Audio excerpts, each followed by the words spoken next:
Starting. Let's get started. My name is Jatin Kumar Malik. Some of you might have attended. I took another session a couple of months back on the browsers, like going behind the scenes with browsers and how it is. Before we start, I think let's take a quick show of hands. So I think some of you who don't have your videos on, there is a reaction feature in Zoom where you can just do hands up, yeah, like this. So I'll also just show how like this. So whenever we ask something, you can just raise your hand, and like we can use this for voting. And if you also have any questions, you can raise your hand, and then I'll get to you. And yeah, then we have a bunch of reactions, as we can see people are using. So a quick show of hands. Is everyone comfortable with English? Anyone who wants us to use any other language in between? Okay. Yeah, if anyone is not comfortable, just post in a comment and I'll try to translate. I know English, Hindi, a little bit of Punjabi. I won't be trying that though. Uh, but nice. And quick show of hands. How many of you are based out of India? Is anyone out of India here? Just trying to see. I think there were a couple of folks who asked me to record this because they were based out of US time zone. Okay, no. Okay, perfect. So I think let's get started. My name is Jatin. You can find me on everywhere on internet with my handle Jatin K. Malik. I currently work in Atlassian as oh, Ayush is based in Europe. Nice, welcome. I think it might be pretty late for you. Uh, but this time would do good. Okay, perfect. Good to know. So yeah, about me quickly. I work in Atlassian as a principal engineer, been here for 3.5 years. I'm right now based out of San Francisco Bay Area. So I'm in Mountain View. I just moved here a couple of months back. Prior to that, I was in Chicago. And prior to that, I have almost lived all my life in Delhi. A little bit time in Bangalore just before COVID and back in 2014. But most of my life I have spent in Delhi, born and raised there.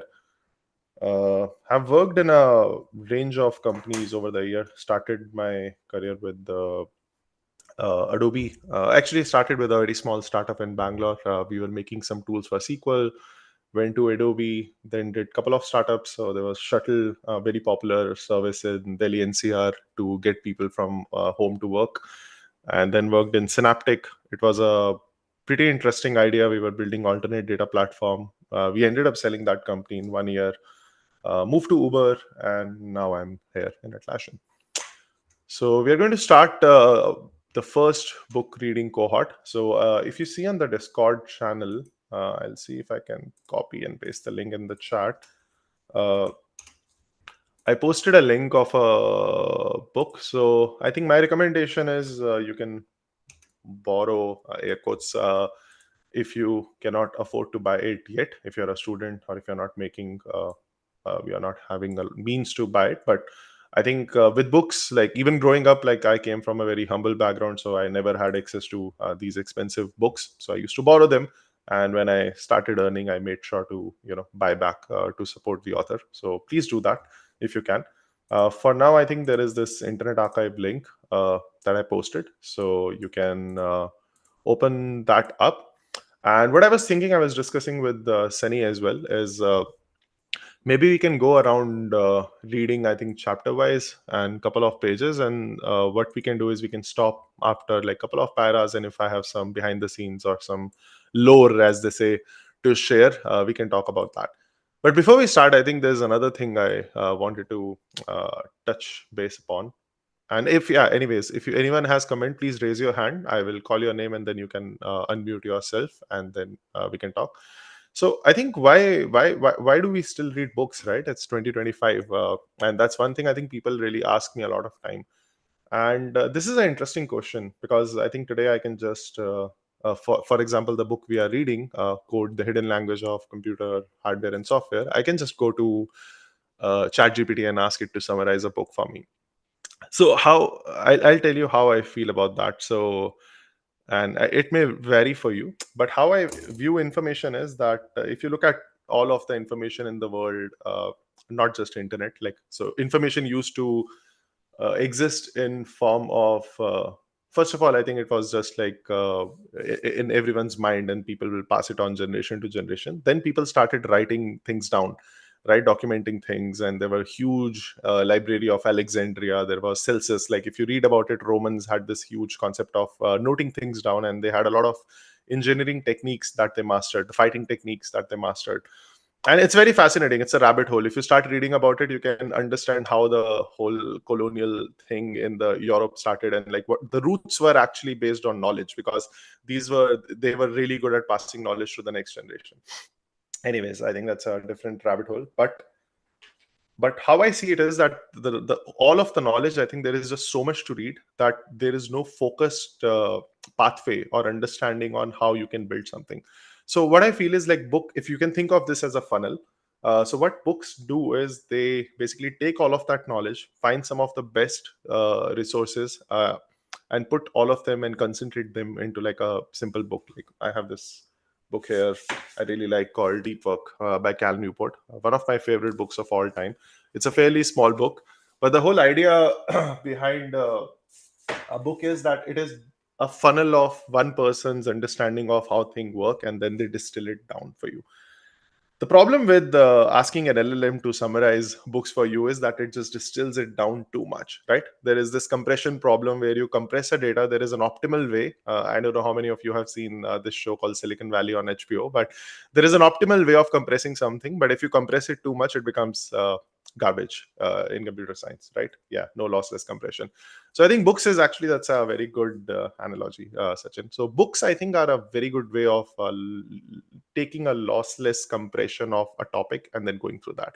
And the benefit of reading book is not the knowledge mostly I think you gain. I think it's the side effect of reading is that you ask questions, and then it makes you think about certain things that you have never thought before. So if you, even if you read something radical, like not just related to software engineering, like something that you do not agree with, reading it allows you to think from the other perspective. And I think that is very important for your own character development and maturity in life. So yeah, that's some gyan. But let's get started. Before we start, anyone who has any comments or any question?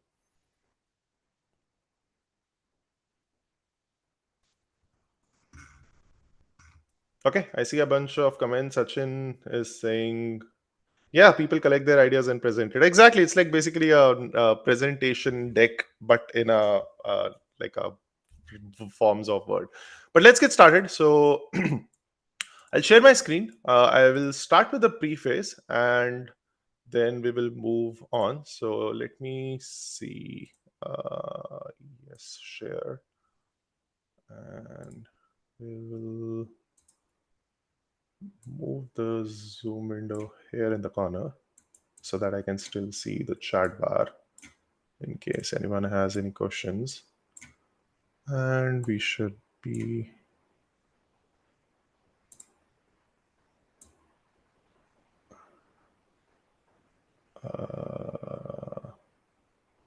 okay.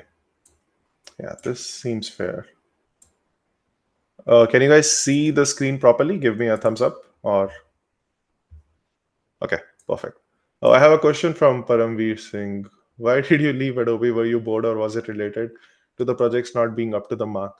Actually, it's a very interesting, long discussion. But no, like work-wise, it was a really good company. It's one of the best companies I have worked for in terms of, I think, the culture and how they used to take care of their employees. I don't know if that is true anymore. But actually, it's interesting. I left Adobe to give something else a try. I will talk a little bit more about it later. But let's get started in the interest of time. So this is a book. I think they have a really nice UI. Internet Archive is one of my favorite projects of all time. If you cannot buy a book, at least donate them like 50 rupees or 100 rupees. Like that would go a long way. They have a really interesting engineering blog where they talk about how they manage the storage cluster that allows them to take the backup of the internet. It's really one of the most beautiful projects to ever exist in humanity. It's like Wikipedia, but not just text. They have everything under the sun. So, anyways, so this is one of my favorite books. I read this like 7 or 8 years back. Funny enough, I did not know that this is printed by Microsoft has their own publishing house, and they publish some books. And if you read the cover, It says, "What do flashlights, British invasion, black cats, and seesaws have to do with computer?" In code, they show us the ingenious way we manipulate language and invent new means of communicating with each other. And through code, we see how this ingenuity and our very human compulsion to communicate have driven the technological innovations of the past 2 centuries. So, using everyday objects and familiar language systems such as Braille, Morse code, author Charles Petzold weaves an illuminating narrative for anyone who's ever wondered about the secret inner life of computers and other smart machines. It's a cleverly illustrated and eminently comprehensible story. And along the way, you will discover that you have gained a real context on understanding today's world of PC, digital media, and internet. And no matter what level of technical savvy, code will charm you and perhaps even awaken the technophile within. So some of the language would feel a bit old because this book is actually pretty old. Like if you see, this was published in 2000, I think, the copyright. So it was written probably somewhere in late 90s and was published in this. I'm sure some of you might have been born even after that. Is that a case? Anyone who was born after 2000? Raise hands. Oh yeah. So I see a couple of them, couple of thumbs up and all. Ah, perfect. So interesting. Like there is a this running joke in internet that 1999 was the peak of human civilization, and then there is a bunch of movies and books around it. Like if you see the Matrix, the movie, that there the robots and AI, I think they decide to model the humanity after 1999.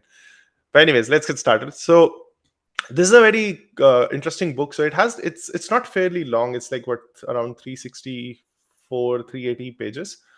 And what I'm thinking is that we will try to do as many chapters as we can by end of the hour, and then maybe like we'll read for 50 minutes and we will leave last 10 minutes for our discussion, or we can split that up and we can do discussion after each chapter.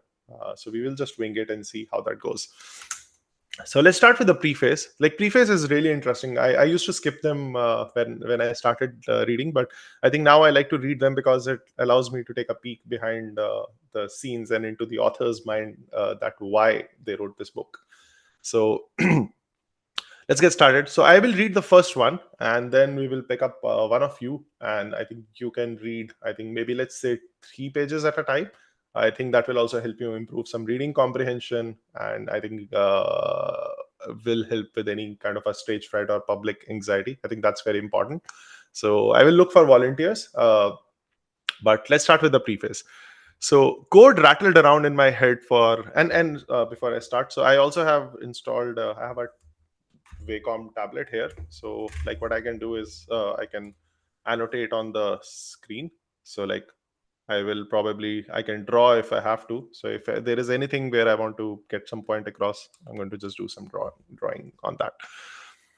Okay, so code rattled around in my head for about a decade before I started writing it. As I was contemplating code and then writing it, and even after the book was published, people would ask me, "What's the book about?" I was always reluctant to answer this question. I would mumble something about a unique journey through the evolution of digital technologies that define the modern age and hope that would be sufficient. But finally, I had to admit it. Code is a book about how computers work. As I feared, the reactions weren't favorable. "Oh, I have a book like that." And some people would say, to which my immediate response was, "No, no, no, you don't have a book like this one." I still think that's true. Code is not like how other computer work books. It doesn't have big color illustration of disk drive with arrows showing how the data sweeps into the computer. I think I was hearing someone. Did anyone have something? Oh no. Gotham, can you go on mute? Or I can mute you. Yeah, never mind. So yeah, so this is funny. I think most of the books I think that came out in 80s and 90s, they would have like this huge illustrations of disk drives with arrows showing how data sweeps into the computer. Code has no drawings of trains carrying a cargo of zeros and ones. Metaphors and similes are wonderful literary devices, but they do nothing but obscure the beauty of technology. The other comment I heard was people don't want to know how computers work. And this, I'm sure, is true. I personally happen to enjoy learning how things work, but I also like to choose which things I learn about and which I do not. I would be hard pressed to explain how my refrigerator work, for example.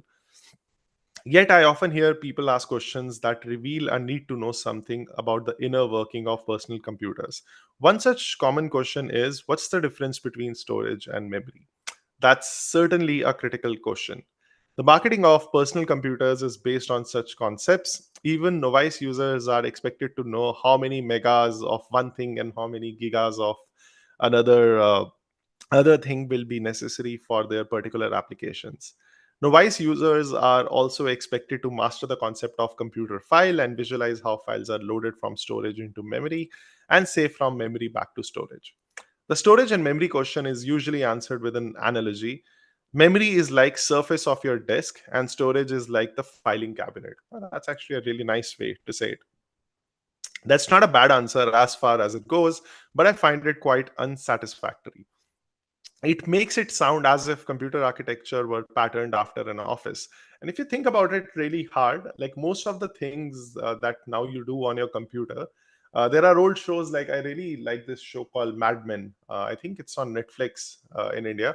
So that show is based on 60s and 70s New York, when ad people, like when the whole consumerism wave was starting. And it's very fascinating to see, like everything that we do today, they had a very analog way of doing it. So currently we are doing this meeting on a digital platform, but in that they would record those cassettes, the magnetic tape cassettes, notes, and then they will pass it to their secretary, and then they will type it up and summarize it, just like some AI assistants do today. And for everything that we use today, like for presentations, it's all digital. That used to be all analog. It's a very interesting mix to say that how most of the modern tool we use, they are modeled after like how people used to use some analog tools back in the day. And like some of the icons and some of the wordings are still the same. Yeah, dictaphone. So anyway, so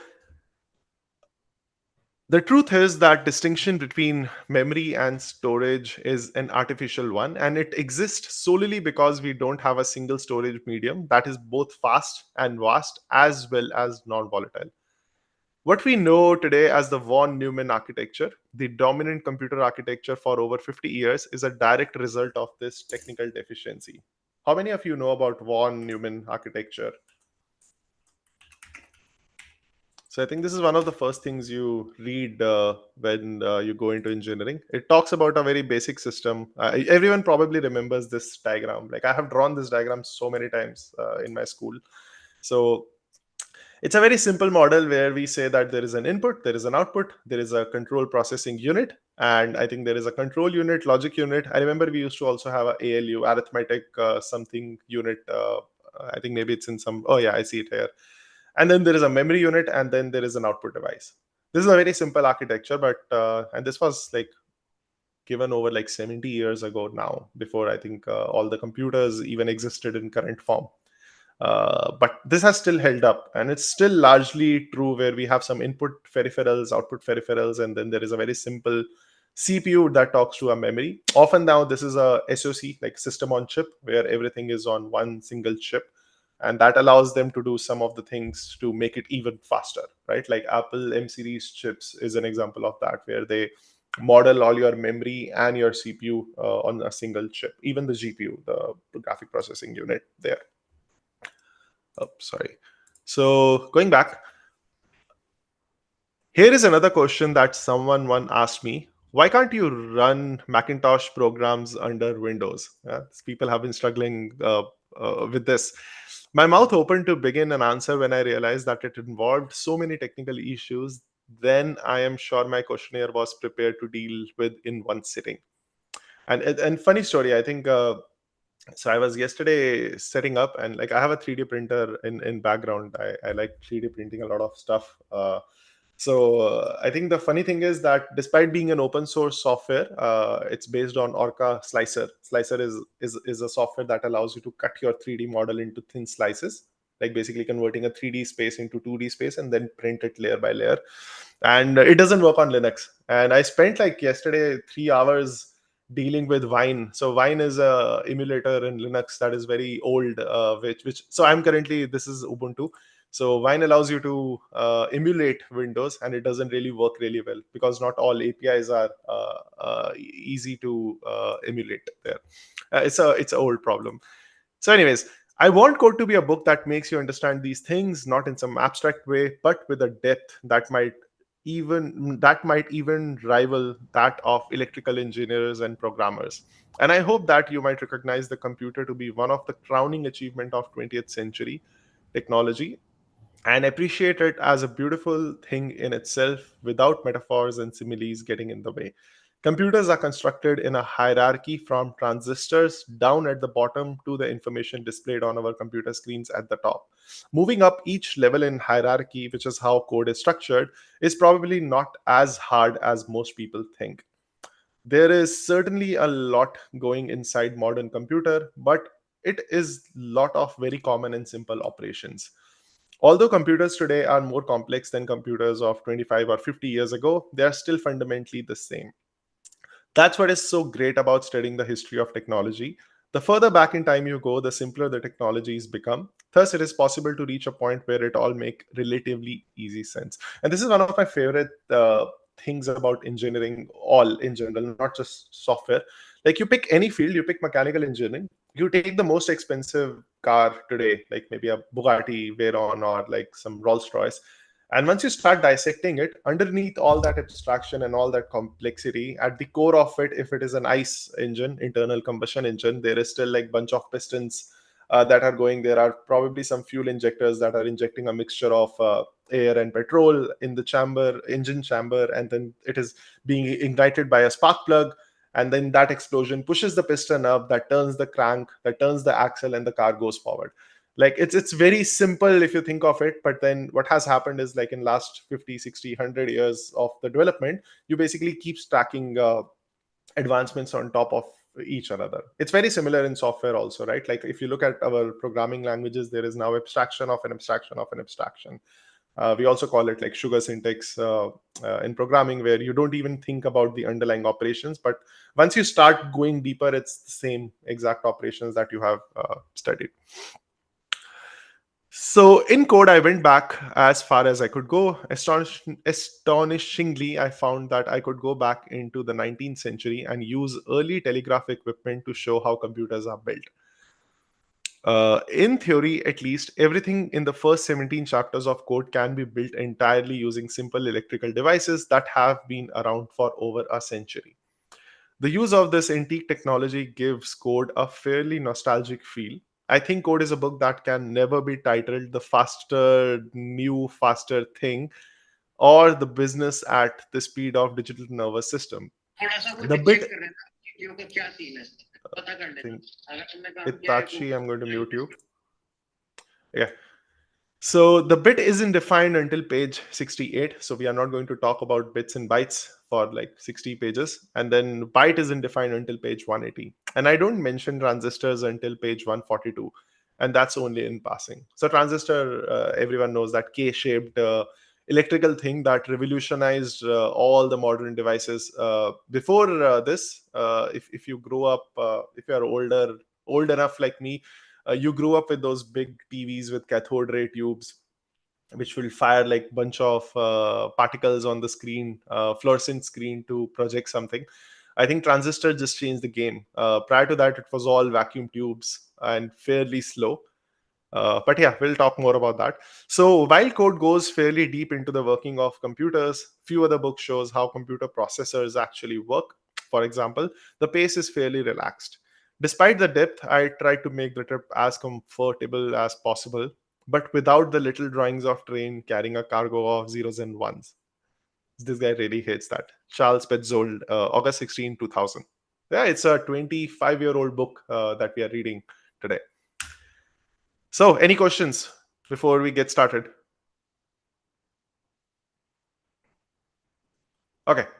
Oh yeah, Sachin is saying thus we also end up with legacy bugs such as the floating pointer error. Oh yeah, there are so many of those legacy things that are hidden behind. So there is a reason why Windows is so legendary and so reliable, because if you take Windows 11 with latest 2025 version, and if you find like a old dot matrix printer from 90s or 80s, you plug it in and it will work, because behind all of that modern layer there is such old obscure software and drivers running that allows for that backward compatibility. And backward compatibility is a very tricky thing to build. Like in your software, as it gets more complex and add new features, the amount of pathways and the logic, it just increases exponentially. So code is a system of signals used to represent letter or number in transmitting message. So yeah, code is nothing, not just the software thing. Like people used to talk about code back in the day, when radio was also invented, right? So a lot of spies used to talk in code. It used to go very hand in hand with like encrypted messages or some sequence of letters. And then when we had radio and telegram, I think then it became, the code became a word for how do you transmit a message across. And it can be also defined as a system of symbol, letters, or words given certain arbitrary meanings, used for transmitting messages requiring secrecy or brevity. And a system of symbols and rules to represent instructions to a computer. So this is from American Heritage Dictionary of English Language. So let's get started. So I think we understand like what this book is about. So we are basically going to dissect how a computer works, layer by layer, and we are going to see like how those things came to be. Like what were some of the primitive technologies that we were able to package around to build like this modern digital machine that we have in front of us today. So chapter one, best friends. So can I nominate someone to read this, and then I will jump in between to share more if I have.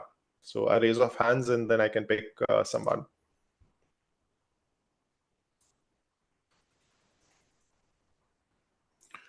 Okay, I only see one hand up. Sachin, kudos, good job. Take it away. I think this is how you reduce your social anxiety. Somava, I thought Somava. Am I saying that right? Yeah. Yeah. So I think you can go next. So Uh, Sachin, go ahead. Jatin, I would just want to confirm you will handle the pages, right? Next and Yes, next. Okay, I because can. I'm Are you reading able to? from here. Yeah, no problem. Able Are to you see, able to but read this? yes, yes, fine. Okay, perfect. Okay, I'll go. You are 10 years old. Your best friend lives across the street. In fact, the windows of your bedroom face each other. Every night after your parents have declared bedtime at the usual indecently early hours, you still need to exchange thoughts, observations, secrets, gossip, jokes, and dreams. No one can blame you. After all, the impulse to communicate is one of the most human traits. While the lights are still out in your bedroom, you and your best friend can wave to each other from the windows and use both gestures and rudimentary body language. Convey a thought or two. But sophisticated transactions seem difficult, and once the pattern has have decreed lights out, the situation seems hopeless. How to One communicate? second, Sachin. I see Ravi, your hand is up. Do you have a question? Oh, Okay. no. Okay. Yeah, go ahead, Sachin. How to communicate? The telephone, perhaps? Do you have a telephone in your room at the age of 10? Even so, wherever the phone is, you will be overheard. If your family personal computer is hooked into a phone line, it might offer soundless help, but again, it is not in your room. What you and your best friend can do own, however, are flashlights. Everyone knows that flashlights were invented to let kids read books under the bed covers. Flashlights also seem perfect for the job of communicating after dark. They are certainly quiet enough, and the light is highly directional and probably won't seep out under the bedroom door to alert your suspicious folks. Can flashlights be made to speak? It's certainly worth a try. You learned how to write letters and words on paper in first grade, so transferring that knowledge to the flashlight seems reasonable. All you have to do is stand at your window and draw the letters with light. For an O, you turn on the flashlight, sweep a circle in the air, and turn off the switch. For an I, you make a vertical stroke. But as you discover quickly, the method simply doesn't work. As you watch your friend's flashlight make swoops and lines in the. Next, please. Yeah.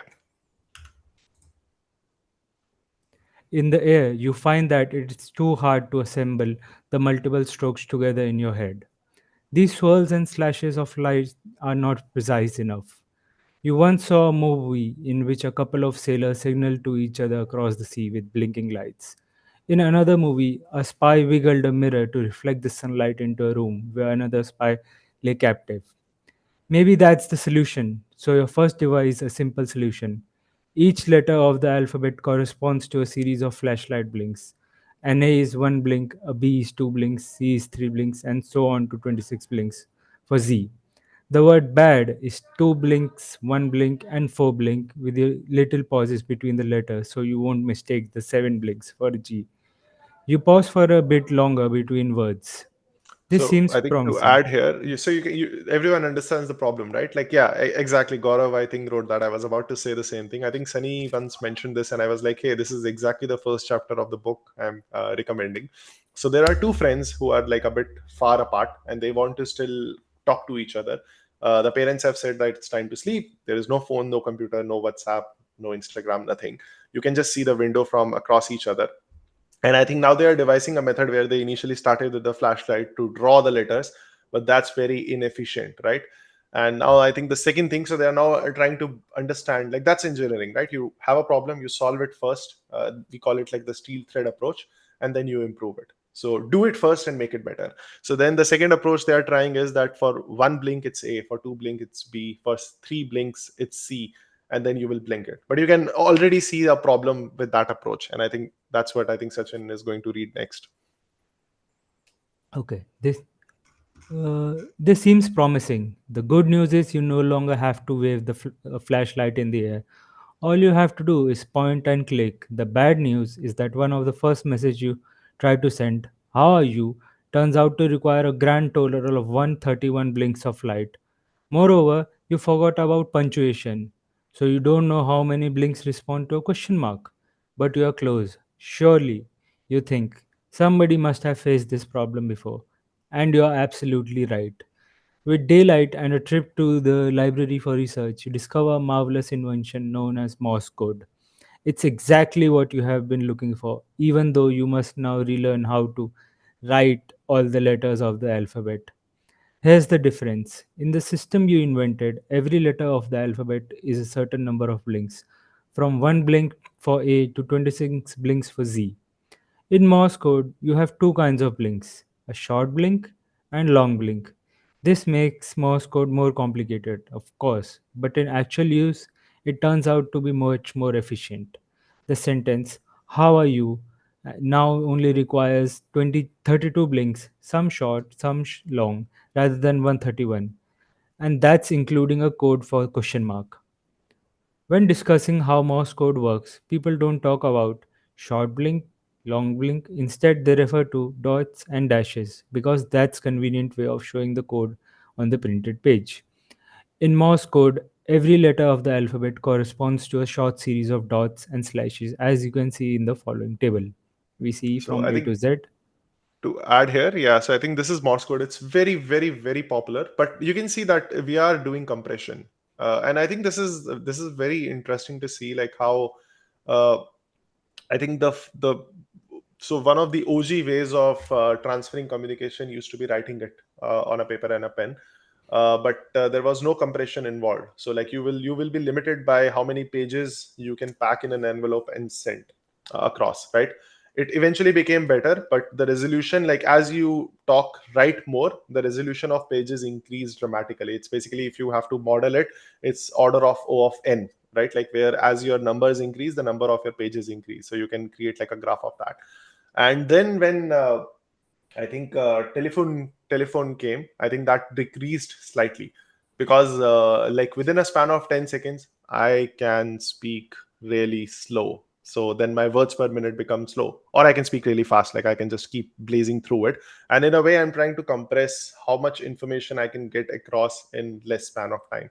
So this is very similar to that, where I think we try to compress information, and this has been shown in so many Hollywood movies. I think Interstellar is one, and there are so many rescue movies where I think someone is stuck and there is a static on their mic, and then they use like tap tap on the mic to get the message across. Even in your phone, I think in the emergency mode, when it starts, it basically makes the beep of SOS. That is still which in is Morse code. Your yes. flashlight also does that. So it basically do three blinks, which is one, which is for S, and then it do three long blinks, which is for O, and then three short blinks. So Mm, Surinder has his hand up. Surinder, yeah. Yeah. So Jatin, hello. Hello, yeah, go ahead. Can I add a bit to the Morse code? Yes, I'm please. not sure everyone knows, but a lot of our technology, including computers, comes from wars. Like we like it or not, Morse code was used for communicating in through war lines. You couldn't send messengers everywhere; they would get captured. So we had electricity, right? What they were doing were through light bulbs. They would send the light bulbs would turn on and on, and on the other side the Moscow decryptors would decrypt this. And we will see, like, as I think we learned in the preface, we will go through everything. We will see how, like, computer was also made to make wars more efficient. We see like flying radars and everything was made for like wars. We humans are such species, but we make the better out of things. Now you, like, something made for killing is used for education, right? So everything's good. Okay, yeah, that's Yeah, one from quick enough from question. my side. very well One added. quick I think, question. yeah, go ahead. So we can see the initial version of like alphabetical letters are like attached to numbers like A to 1, B to 2. So there is a pattern we can see, but in the Moscow, I couldn't find any pattern how the A and the B, the difference of the like dots and dashes are being Oh, patternized. so I'll show you. I think there is a way. So there is this Morse code cheat sheet. I think there they try to explain. It's basically how you write here. So I think this is the origin of Morse code. Oh, this is such a shitty photo. Wait, let me open the real one. Okay, yeah. So if I open this image in new tab, yeah. So if you see, it has origins from the alphabet as we know it. So like A is basically a dot and a dash. B is a dash dot dot dot. C, it's basically how you write it, but you're trying to compress that data and convert it into the bits. I Oh, will I paste see. this image. Yeah, this is very cool. So let me find the But chat. still, I like the E letter, I can have dash, dash, dash, three dash. Yeah, but then if it is already occupied by some B. other one, like B, yeah, B, it's occupying that. So you need to find a way to solve the conflict. Okay. So it's basically coming from that downloads. Morse. I'll just share this image also. But Oh, yeah, I think Jatin. that's a very nice question you asked, and I think I want you guys to think in that way. Like whenever you see something, you should ask like how it was, how it, what are the origins, and origins are usually super simple. So you can see it's basically how we write the alphabets. We try to model it in like dash and dots. Yeah. Jatin, off topic, but which version of Linux do you use? Is it I, Ubuntu? I am currently on this PC. I'm using Ubuntu. I have a Ah, personal nice. laptop. On that, I have been playing around with Pop OS and Manjaro. So I was confused between like that. But I find Ubuntu works really well because I have a GPU in this PC, and I think they have one of the simplest and best driver supports.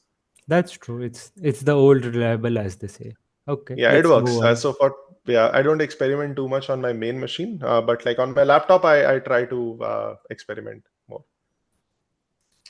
Okay, let's move on. But yeah, I think that war point was very interesting, and probably we will see a more of that if I remember correctly. But war has an interesting effect where it takes it. There is a technological leap that happens whenever there is a war. Of course, at expense of a lot of lives and a lot of loss of property and damage. But okay, Sachin, go on. Where were we? I So we are forgot. here on the fifth Oh, page. on the fifth page. Although Morse code has an absolutely nothing to do with computers, becoming familiar with the nature of code is essential to preliminary to achieving a deep understanding of hidden languages and inner structures of computer hardware and software. In this book, the word code usually means a system for transferring information among people and machines. In other words, a code lets you communicate. Sometimes we think of codes as secrets, but most codes are not. Indeed, most codes must be well understood because they are the basic of human communication. In the beginning of 100 Years of Solitude, Gabriel Garcia Marquez recalls a time when the world was so recent that many things lacked names, and in order to indicate them, it was necessary to point. The names that we assign to things usually seem arbitrary. There seems to be no reason why cats aren't called dogs and dogs aren't called cats. Could say English vocabulary is a type of code. The sound we make with our mouths to form words are a code intelligible to anyone who can hear our voices and understand the language that we speak. We call this code the spoken word or speech. We have other code for words on paper or on stone, on wood, in the air, say via writing. This code appears as handwritten characters or printed in newspapers, magazines, and books. We call it the written word or text. In many languages, a strong correspondence exists between speech and text. For in English, for example, letters and groups of letters correspond more or less to spoken sound. For people who can't hear or speak, another code has been devised to help in face to face communication. This is sign language, in which hands and arms form movements and gestures that convey individual letters of words to or whole words and concepts. For those who can't see, the written word can be replaced with Braille, which uses a system of raised dots and correspondence to letters, groups of letters, and whole words. When spoken words must be transcribed to text very quickly, stenography or shorthand is useful. We use a variety of different codes for communicating among ourselves because some codes are more convenient than others. For example, the code of the spoken word can't be stored on paper, so the code of the written word is used instead. Silently exchanging information across a distance in the dark ain't possible with speech or paper. Hence, Morse code is convenient alternative. A code is useful if it serves a purpose that no other code can. As we shall see, various types of codes are also used in computers to store and communicate numbers, sounds, music, pictures, and movies. Computers can't deal with human codes directly because computers can't duplicate the way in which human beings use their eyes, ears, mouths, and fingers. Yet, one of the recent trends in computer technology has been to enable our desktop personal computers to capture, store, manipulate, and render all types of information used in human communication, be it visual, text and pictures, oral, spoken words, sounds, and music, or a combination of both, animations and movies. All these type of informations require their own, next page please, own codes, such as speech requires one set of human organs, mouth and ears, while writing and reading requires others, hands and eyes. Even the table of Morse code shows on page 4 itself is a code of sorts. The table shows each letter in representing by a series of dots and dashes, yet we can't actually send dots and dashes. Instead, the dots and dashes correspond to blinks. When sending Morse code with a flashlight, you turn the flashlight switch on and off very quickly, a fast blink for a dot. You leave the flashlight turned on for somewhat longer, or a slower on off blink for a dash. To send an A, for example, you turn the flashlight on and off very quickly and then on and off at a lesser speed. You pause before sending the next character. By convention, the length of dash should be about 3 times that of a dot. For example, if a dot is 1 second long, a dash is 3 second long. In reality, Morse code is transmitted much faster than that. The receiver sees the short blink and the long blinks and knows it's an A. Because between the dots and dashes of Morse code are crucial. Pauses between the dots and dashes of Morse code are crucial. When you send an A, if example, for example, the flashlight should be off between the dot and the dash for a period of time equal to about 1 dot. If the dot is 1 second long, the gap between dots and dashes is also second. Letters in the same words are separated by longer pauses equal to about the length of one dash, or 3 seconds if that's the length of a dash. For example, here's Morse code for hello, illustrating the pause between the letters. Words are separated by an off period of about 2 dashes, 6 seconds if a dash is 3 seconds long. Here's the code for hi there. The lengths of time that the flashlight remains on and off aren't fixed. They are all relative to the length of a dot, which depends on how fast the flashlight switch can be triggered and how quickly a Morse code sender can remember the code for a particular letter. A fast sender's dash may be the same length as a slow sender's dot. This little problem could make reading Morse code message very tough. But after a letter or two, the receiver can usually figure out what's a dash and what's a dash. At first, the definition of Morse code, and by definition, I mean the correspondence of various sequences of dots and dashes to the letters of the alphabet, as the appear as random as the layout of a typewriter. On closer inspection, however, this is not entirely so. The simpler and shorter codes are assigned to the more frequently unused letters of the alphabet, such as E and T. Scrabble players and Wheel of Fortune fans might know this right away. The less common words such as Q and Z, which you get 10 points in Scrabble, have longer codes. Almost everyone knows a little Morse code. Three dots, three dashes, three dots represents SOS, the International Distress Signal. SOS ain't an abbreviation for anything. It's simply an easy to remember Morse code sequence. During the Second World War, the British Broadcasting Corporation prefaced some radio broadcasts with the beginning of Beethoven's Fifth Symphony, ba ba ba bum, which Ludwig didn't know at the time. He composed the music in Morse code, V for victory. One drawback of Morse code is that it makes no differentiation between uppercase and lowercase letters. But in addition to representing letters, Morse codes also include code for numbers using a series of 5 dots and dashes. These codes, at least, are a little more orderly than the letter codes. Most punctuation marks use 5, 6, or 7 dots and dashes. Additional codes are defined for accent letters of some European languages and as shorthand sequences for special purposes. The SOS code is one such shorthand sequence.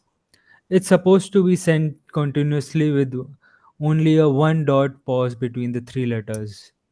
You'll find that it's much easier for you and your friend to send Morse code if you have a flashlight made specifically for this purpose.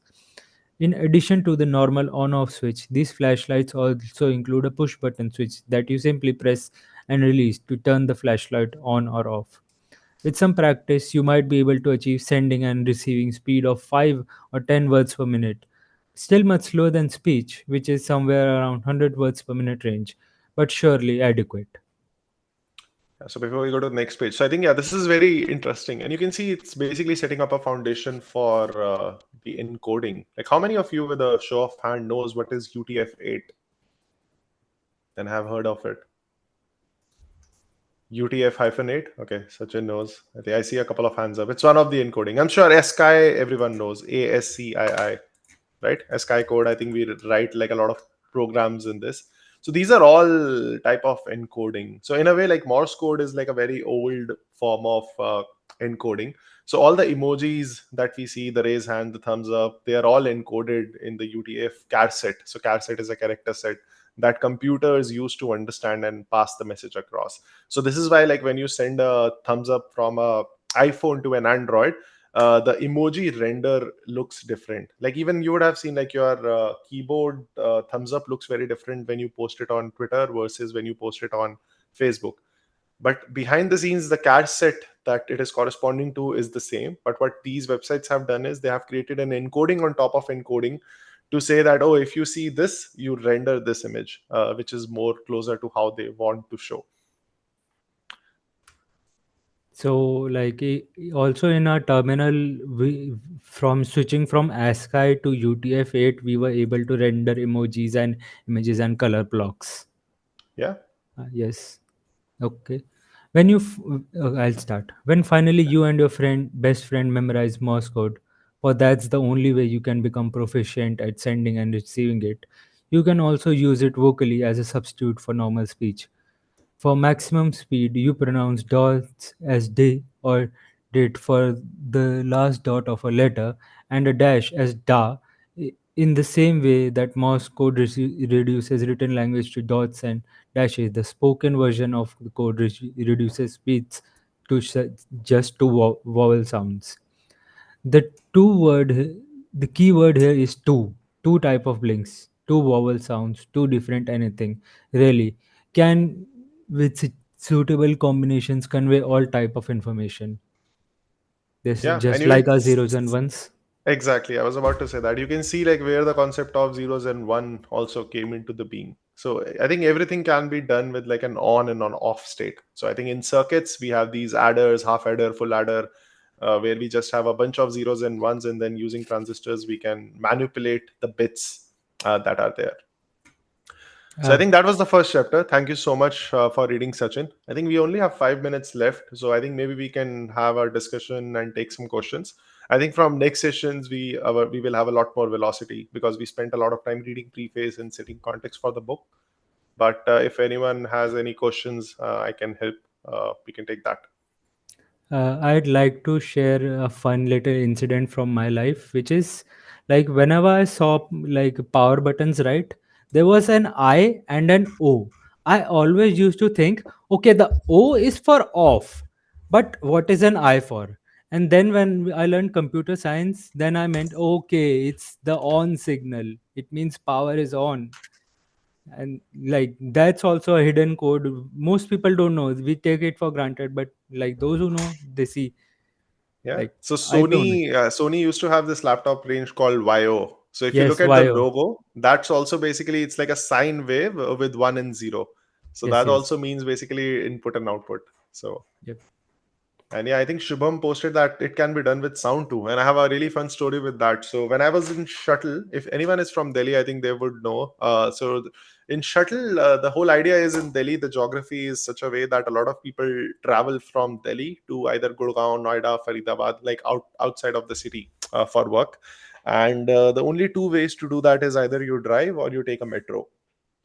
Buses I think are not very convenient. So the idea of shuttle was that we will start a bus on these populated hub where people live, so let's say from Rohini, Pitampura, like Piragadi, Janakpuri, and then we'll go to Gurgaon. Some of you may not know what that means, but like these are very populated dense neighborhoods in Delhi. And then like we will make it the route in very optimal way so that it is in walking distance so people can walk. They have a seat on a bus that is reserved for them. It's an AC bus, and they can read a book, listen to a podcast, or sleep while they go to work. And I think one of the really interesting challenge we had was how do we authenticate? Because the bus will stop and someone will get up, and I don't have a lot of time to authenticate if this is a valid user or not. And in most of the buses, you will only have one driver. So now driver is driving, but he cannot just like turn back and try to read email or check your boarding pass in a way. So we initially started with the OTP method, realized that it's really slow because sometimes OTP, and this is 2014, so your networks were not as reliable. We were still on edge network and transitioning to a 3G network. There was no 4G LTE or 5G, and sometimes your OTPs would not come. So then we thought about transitioning to a QR code kind of a method like back then, but then very quickly realized not everyone had phones with smartphones with cameras or internet connection, and it did not work really well. And in 2014 it was still the time where people will have limited data and there was no geo. So like whenever people will step out of the house, they will turn off the data to save battery and save the cost, and then in their home they will have Wi-Fi. So we had this very interesting problem where we have like a it's basically like a sender receiver method, but we need to authenticate the handshake between them. So we then so it was not Morse code directly, but then we relied on like a audio based authentication. So there was this open source project back in the day called Chirp that allowed you to encode like a string or charset of a word into like a audio wave, and that you can send across to a receiver that can decrypt it and then decode it and use it. So then what we did is that whenever you would book a ride, we will save this audio in your phone, and like when you go to the bus, we just give you a button, say authenticate. You press that button and then there will be like a sound wave that comes out of your phone, and that will the driver has this driver app which has this which is on a hearing mode, And it is was very simple because most drivers are not educated to read English and all of that. So it would be simply green or red. So like if it goes green, it means that you're authenticated. If it goes red, it means you're not. So I'm just saying, like, there are so many cool things and so many cool problems that you can solve when you stop thinking of data in a speech or a written manner and try to think of it like how we can encode that. Yeah, Sachin.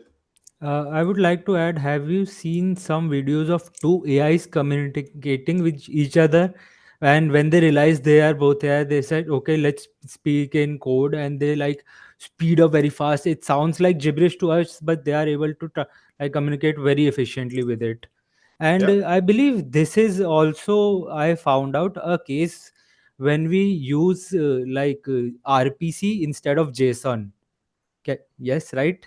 yeah, Yes. yep. So I think RPC is remote procedural call. So I think it is Right. one of the newer ways on how two systems can talk. So whenever you use an API call, there is so much of like header and footer and so much extra information that you need to send across that it increases the size of payload by too much. RPC, on the other hand, just encodes everything into a byte stream and sends it across the medium, and then like there is a decoding that happens on the other hand. And yeah, it's actually everywhere. I think even if you Uh, remember like transforms, Fourier transforms and Laplace yes, yes, transforms in your yes. engineering, so that is heavily used behind the scenes for your audio communication and encoding. So Shazam and that audio signature app where it identifies what music is being played, that heavily uses this encoding type as well. Okay, okay. Like I Yeah, saw, like there's gRPC and tRPC, right? First I thought it was for microservices, but then I thought, what if the front end would also do that with the back end? And then I found out about tRPC and Next.js apps using it, which was like yeah, very efficient. yeah, Okay, I think the time is over for us. yeah. Any last question, anyone, before we wrap up? And yeah, if you have any other questions, you can also just tag me on Twitter or DM me. Would be happy to reply. But any one last question or comment? No question. Have a good day. Okay, thank you, folks. Have Take a care. good night. I Bye think it's bye. pretty late for you guys. I hope you enjoyed, and I think yeah, we'll do it again next week and try to be a little bit more faster and efficient. Okay, Have bye bye. a nice weekend, guys. Bye bye. Bye bye.